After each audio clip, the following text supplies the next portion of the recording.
짧은 인생 영원한 천국을 잇는 삶이라는 제목으로 말씀을 전하도록 하겠습니다. 전체 말씀이 사실은 1절부터 52절까지 있는데요, 앞부분도 사실 읽으면 좋은데 시간이 길어서 읽지를 못했습니다. 나중에 한번 집에 돌아가셔서 읽어보시면 좋을 것 같습니다. 말씀을 시작하며 먼저 최근에 있었던 제가 봤던 영상을 하나 말씀드리고자 합니다. 한 방송에서 우연찮게 보게 된 여성의 사연을 보게 되었습니다. 그것을 나누고 싶습니다. 그 젊은 여성이 무려 400회의 전신 성형과 시술을 받으며 3억이라는 금액을 썼다는 이야기였습니다. 도대체 무엇이 그녀를 그 고통스러운 수술대 위로 400번이나 내몰았을까요? 과거에 그녀의 외모를 끊임없이 지적하던 남자친구와 3년을 사귀며 깊이 새겨진 바로 열등감과 수치심으로 인한 상처 때문이었다고 말합니다. 그 남자와 헤어진 후 그녀는 그 상처를 덮고 타인에게 완벽하게 인정받기 위해서 스스로 육신을 찢고 고치는 일을 선택한 것입니다. 본인은 아직 자신의 선택에 대해서 결코 후회하지 않는다고 말은 하긴 했습니다.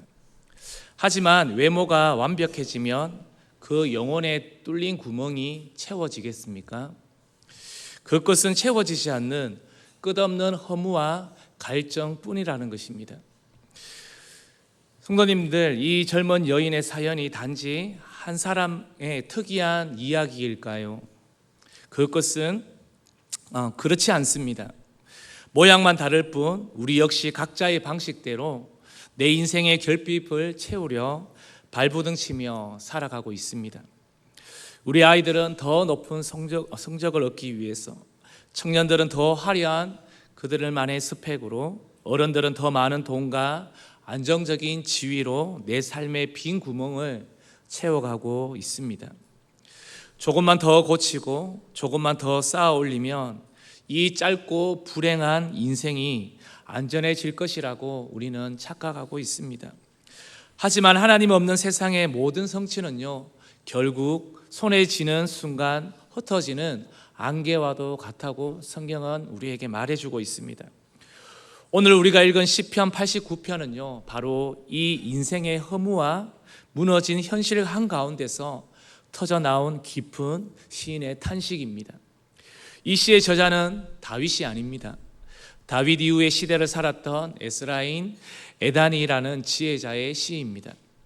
1절부터 37절까지는 그는 다윗의 왕위가 해와 달처럼 영원할 것이라고 하나님의 언약을 찬양했습니다.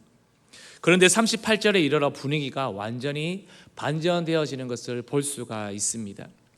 나라가 망하고 왕관이 땅에 뒹구는 참혹한 현실을 마주한 것입니다. 자신의 힘으로 어찌할 수 없는 거대한 붕괴 앞에서 시인은 하나님께 묻습니다. 하나님, 우리 인생이 어찌 이렇게도 허무합니까? 주님의 약속은 대체 어디에 있단 말입니까? 놀랍게도 하나님은 이 처절한 질문을 통해 우리의 시선을 무너진 현실에서 영원한 언약으로, 그리고 썩어질 세상에서 다음 세대를 살리는 거룩한 사명으로 옮겨 가십니다. 오늘 이 새벽 우리 모두가 우리의 짧은 인생 가운데에 그 영원한 부르심을 발견하게 되기를 소망합니다. 첫 번째입니다. 무너진 현실, 영원한 언약입니다.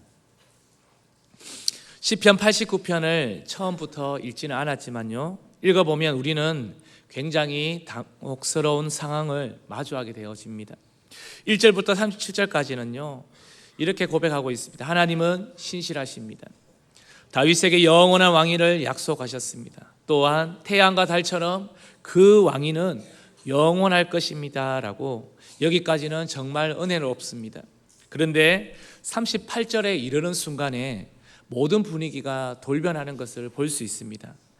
단 하나의 단어가 그 웅장한 찬양을 멈춰 세웁니다. 우리 38절 말씀 같이 한번 읽어보도록 하겠습니다. 그러나 주께서 주의 기름 부음 받은 자에게 노하사 물리치셔서 버리셨으며. 이렇게 탄식하고 있습니다. 이어지는 묘사는 아주 충격적이지요. 영원할 줄 알았던 왕가는 어떻게 해요? 땅에 던져졌고 굳건한 성벽은 무너졌습니다. 나라는 이방인들의 조롱거리가 되었습니다. 본문 37절까지 하나님의 신실함을 그는 계속해서 노래했는데 단 한 절 만에 현실은 완벽한 실패로 끝나는 것을 볼 수가 있습니다. 우리의 인생을 살다 보면 이 시편 기자처럼 그러나의 순간을 뼈저리게 만나는 순간이 있습니다. 열심히 기도하며 사업을 일궜는데 하루아침에 위기를 맞습니다. 대형 기독학교에서 졸업시키고 나름 원하는 대학도 보냈는데 이 아이가 깊은 방황에 빠집니다. 주님을 위해 헌신했는데 덜컥 생각지도 못한 건강을 잃기도 합니다. 그때 우리는 어떻게 되어집니까? 흔들리기 시작합니다. 내 현실이 무너진 것을 보니 하나님의 약속도 깨어진 것이 틀림없다고 눈에 보이는 상황을 잣대 삼아 하나님의 사랑을 평가하려 듭니다. 하지만 성경이 가르쳐주는 진짜 믿음은 무엇일까요? 눈에 보이는 현실은 결코 하나님의 언약을 판단하는 최종 기준이 될 수 없다는 것입니다. 골고다 언덕의 십자가를 바라보십시오. 금요일 오후 예수님께서는 피 흘리며 돌아가실 때 세상 모든 사람의 눈에 그것은 참혹한 실패였습니다. 제자들마저 언약이 끝났다고 여겨 모두들 도망쳐 버렸습니다.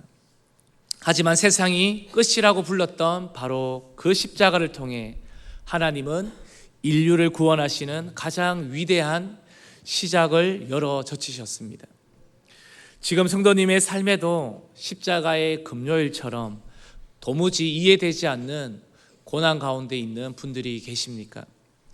무너진 모래성 앞에서 눈물 흘리는 그런 분들도 계시리라 믿습니다. 하지만 기억하시기를 바랍니다. 우리의 현실은 요동쳐도 하나님이 예수 그리스도의 피로 맺으신 언약은 결코 무너지지 않는다는 것입니다. 참된 신앙은 내 손에 힘이 빠져 모든 것을 놓쳐버린 그 절망의 순간에도 나를 꼭 붙들고 놓치지 않으시는 하나님의 언약을 발견하는 것입니다. 현실의 파도에 함몰되지 마시기를 바랍니다.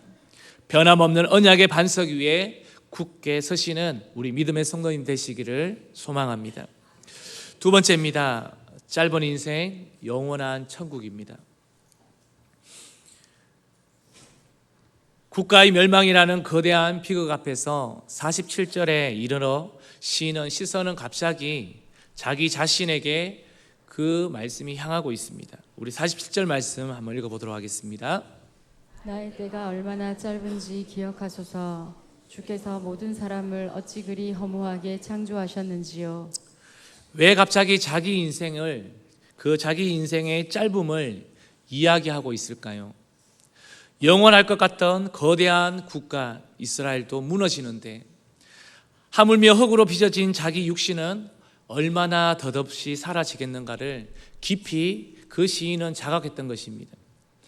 영원할 것 같던 젊음도 권력도 우리의 통장의 잔고도 언젠가는 모두 모래알처럼 빠져나갈 것입니다. 시인은 48절에서 또한 계속해서 묻고 있습니다. 우리 48절입니다. 누가 살아서 죽음을 보지 아니하고 자기의 영혼을 수월의 권세에서 건지리이까. 우리는 아무도 죽음을 피할 사람은 없습니다.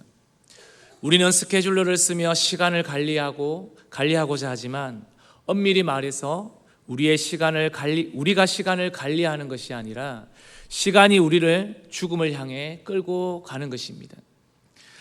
우리 앞자리에 앉아 있는 우리 초등 친구들도 금방 이쪽으로 넘어가서 12학년들이 되는 그 시간들이 올 것입니다. 청년들은 금세 가정을 꾸리고 중년이 되며 어느덧 흰머리가 희끗희끗한 노년을 맞이하게 될 것입니다. 그렇다고 이 짧은 유한한 인생을 우리는 어떻게 살아야 될까요? 바울은 에베소서 5장 16절에 보면요, 세월을 아끼라 때가 악하니라 라고 말하고 있습니다. 이 말은 단순히 분초를 쪼개어 바쁘게 살라는 뜻은 아닙니다. 헬라어 원어를 보면요, 이 뜻은요, 기회를 구속하라 이런 뜻이 있습니다. 죽음으로 흘러가 버릴 헛된 시간을 건져내어서 영원한 가치를 위해 투자하라는 말입니다. 인생이 짧다는 사실을 아는 사람만이 오늘 하루를 영원한 무게로 살아낼 수 있다는 것입니다. 최근 담임 목사님께서 말씀을 전하시며 우리에게 참으로 깊고 숙연한 고백들을 나누어 주십니다. 우리에게 남는 것이 무엇이며 우리의 영이 어디를 향해 가는지를 계속해서 이 강단에서 선포해 주십니다. 사랑하는 자녀를 먼저 하나님의 품으로 떠나보내고 난 뒤 오히려 시간이 갈수록 천국에 대한 소망이 더욱더 생생해지고 간절해지신다고 말씀하고 있지 않습니까? 눈에 보이는 이 땅의 장막이 전부가 아니라 우리를 기다리는 영원한 본향이 있음을 알고 후회하는 인생이 되지 않도록 더욱더 말씀해 주고 있습니다. 이러한 말씀을 들을 수 있다는 것이 저와 우리 성도님들에게는 복인 줄로 믿습니다. 이 천국에 대한 소망이 비단 깊은 상실을 경험하신 담임 목사님 한 분에게만 해당되는 고백이겠습니까? 저는 결코 그렇지 않다고 봅니다. 바로 오늘 맨 앞자리에서 예배하는 우리 다음 세대 아이들로부터 뒷자리에 앉아 계신 어른들에게 이르기까지 우리 모두가 가슴에 장차 다가올 영원한 하나님의 나라를 품고 살아야 될 줄로 믿습니다. 천국을 진짜로 믿는 사람은요, 이 짧은 이 땅의 삶을 허투루 살지 않습니다. 썩어질 세상의 모래성을 쌓느라 인생을 허비하지 않는다는 것입니다. 우리 교회는 온 세대가 함께 새벽을 깨우는 훈련 공동체입니다. 세상 사람들은 묻습니다. 피곤하게 왜 애들까지 깨워서 새벽 기도를 나갑니까? 라고 하지만 우리는 압니다. 새벽을 깨우는 것은 단순한 종교적 습관이 아닌 줄로 압니다. 내 삶의 우선순위가 썩어지고 없어질 세상이 아니라 영원하신 하나님께 있음을 선포하는 믿음의 결단인 줄로 믿습니다. 우리 자녀들이 눈을 비비며 이 예배당에 앉아 있는 것은요, 세상에서 출세하기 위해서가 아니라 앞으로 장차 누구나 맞이해야 할 하늘 시민으로 살아가는 영적 호흡법을 우리는 배우고 있는 것입니다. 인생이 짧다는 사실은 우리를 비관하게 만드는 족쇄가 아닙니다. 오히려 남은 하루하루를 영혼을 위해서 거룩하고 밀도 있게 살아가라는 것입니다. 그래서 우리 영혼을 흔들어 깨우는 하나님의 은혜로운 알람 소리임을 믿으시기를 바랍니다. 마지막 세 번째입니다. 남은 생의 영원한 사명입니다. 오늘 시편은 48절에서 충격적인 질문으로 막을 내립니다. 우리 48절 말씀입니다. 같이 읽어보겠습니다. 누가 살아서 죽음을 보지 아니하고 자기의 영혼을 수월의 권세에서 건지리이까. 구약 성경은요, 아무런 답을 주지 않은 채 침묵합니다. 다윗도 솔로몬도 모두 무덤으로 내려갔기 때문입니다. 시인은 까마득한 미래를 향해 절규하듯 이 질문을 던져 두었습니다. 그리고 수백 년의 세월이 흐른 뒤에 부활의 아침 빈 무덤 앞에서 마침내 그 해답이 선포되어졌던 것입니다. 우리 누가복음 24장 5절에서 6절 말씀인데요, 같이 읽어보도록 하겠습니다. 여자들이 두려워 얼굴을 땅에 대니 두 사람이 이르되 어찌하여 살아있는 자를 죽은 자 가운데서 찾느냐. 여기 계시지 않고 살아나셨느니라. 갈릴리에 계실 때에 너희에게 어떻게 말씀하셨는지를 기억하라. 5절에 보면요, 어찌하여 살아있는 자를 죽은 자 가운데서 찾느냐. 그가 살아나셨느니라 라고 말씀합니다. 이 말씀의 고백이 나의 고백이기를 원합니다. 우리가 지금 우리의 현실 가운데, 어둠 가운데, 낭만 가운데 전혀 지금 희망이 보이지 않는 그 상황 속에서 주님께서 우리에게 말씀하시는 것은요, 어찌하여 살아있는 자를 죽은 자 가운데서 찾느냐라는 이 고백을 우리가 붙드셨으면 좋겠습니다. 시편 89편의 그 절망적인 질문은요, 오직 예수 그리스도의 십자가와 부활 앞에서 온전한 해답을 얻습니다. 예수님만이 죽음을 이기셨습니다. 예수님만이 서울의 권세를 짓밟으셨습니다. 하나님은 예수 그리스도를 통해 영원한 다윗의 왕국을 완성하신 것입니다. 부활하신 예수 그리스도를 나의 왕으로 모신 사람의 삶은 완전히 뒤집힙니다. 이제 인생의 목적은 이 땅에서 얼마나 길게, 얼마나 화려하게 사느냐가 아닌 것이지요. 남은 생애를 누구를 위해 쓸 것인가를 우리가 생각할 때에 우리의 인생이 바뀔 줄로 믿습니다.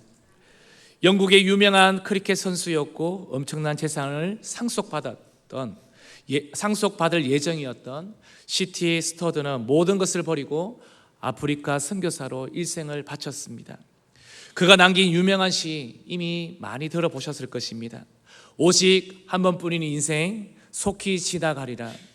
오직 그리스도를 위한 일만이 영원히 남으리라. 이 고백은 짧은 인생이기에 가장 가치 있는 일에 내 삶을 던지겠다는 위대한 선포입니다. 영원한 왕 예수 그리스도를 모신 우리가 이 땅에서 할 수 있는 가장 영원한 일은 무엇일까요? 바로 영원한 하나님 나라에 들어갈 사람을 세우는 일입니다. 이 새벽 옆에 앉아있는 어린 친구들과 청년들이 앞으로 방황하는 사람들을 그리스도의 제자로 길러내는 이 일을 해야 될 줄로 믿습니다. 통장에 돈은 10년이면 사라지고 화려한 스펙도 시대가 바뀌면 쓸모없어집니다. 그러나 눈물로 무릎 꿇고 기도했던 부모의 뒷모습, 무너진 현실 속에서도 언약을 붙들었던 부모의 신앙은요, 아이들의 영혼에 깊이 새겨져서 영원한 생명을 잉태하게 될 줄로 믿습니다. 세상의 성공을 물려주라 말하지, 세상은요 성공을 계속해서 자녀에게 물려주라고 말합니다. 그러나 성경은요 예수 그리스도 그 복음을 물려주라고 명하십니다. 이 영원한 사명이 우리 교회의 존재의 목적이 되어야 할 줄로 믿습니다. 이 땅에 살면서 사람들에게 좀 인정받지 못해도 괜찮습니다. 위대한 통치자 하나님이 나를 인정해 주신다면 그것으로 충분할 줄로 믿습니다. 말씀을 이제 맺겠습니다. 사랑하는 대형의 영가족 여러분들, 무너지는 세상의 모래성을 바라보면서 낙심하지 마시기를 바랍니다. 나이가 들어 연약해지는 육신을 바라보며 그것 또한 허무해지지 않도록 바랍니다. 말씀을 시작하며 이야기했던 그 젊은 여성을 기억하십니까? 세상의 시선과 타인의 인정에 목말라 자기 육신을 400번이나 찢고 꿰매며 스스로를 구원하려 했던 그 서글픈 시도를 이제는 멈추어야 될 줄로 생각이 듭니다. 세상에 그 어떠한 화려한 시술로도 우리의 영혼에 뚫린 구멍을 막을 수가 없습니다. 그 대신 우리의 모든 수치와 결핍을 십자가에 찢기신 자기 육체로 덮어주신 분, 죽음을 이기시고 부활하신 영원한 왕 예수 그리스도를 바라보시기를 바랍니다. 주님 안에서 여러분들은, 우리 성도님들은 이미 완전하게 사랑받는 존귀한 존재인 줄로 믿습니다.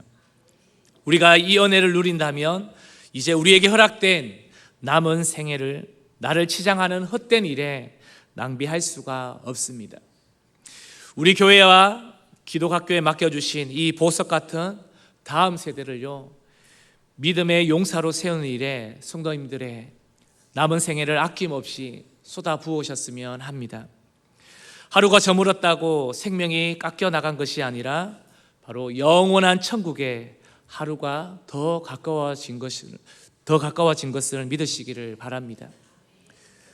성도님들의 땀과 눈물의 기도를 통해서 우리 자녀들이 세상의 성공에 목매이는 자들이 아니라 영원한 천국을 가슴에 품고 세상을 십자가의 복음으로 변화시키는 거룩한 제자들로 우뚝 서시는 우리 모든 다음 세대와 우리 귀한 성도님 되시기를 주님의 이름으로 축복합니다. 우리 함께 기도하겠습니다.